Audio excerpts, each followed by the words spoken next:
মাঝে মাঝে মূল্যহীন হয়ে গেলেও ধৈর্য ধরে অপেক্ষা করা লাগে।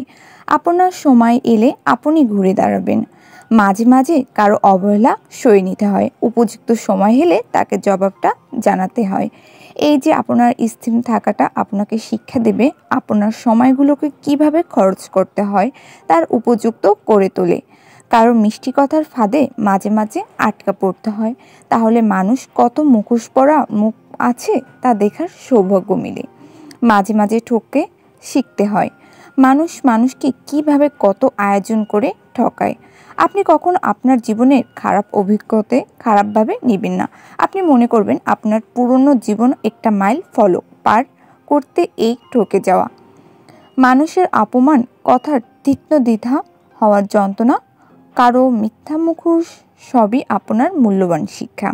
ভাবুন তো, এই শিক্ষা না হলে এই যে ফেরেশতার মতো মানুষগুলো নোংরা চরিত্র দেখতে পাইতেন কিভাবে? মানুষ সহজভাবে নিবেন, আধার দিকে লুকাতে পছন্দ করে। জীবনে আপনি অনেক মানুষের দেখা পাবেন তার চরিত্রের দিকগুলো খুব সাদাভাবে আপনার কাছে উপস্থাপন করবে, কিন্তু সময়ের সাথে সাথে তার মুখোশ খুলতে শুরু করবে।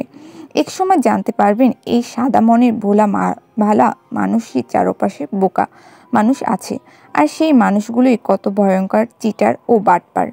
তাদের রক্তে নিউরনের স্বার্থপরতা পশুর মতো লুকানো।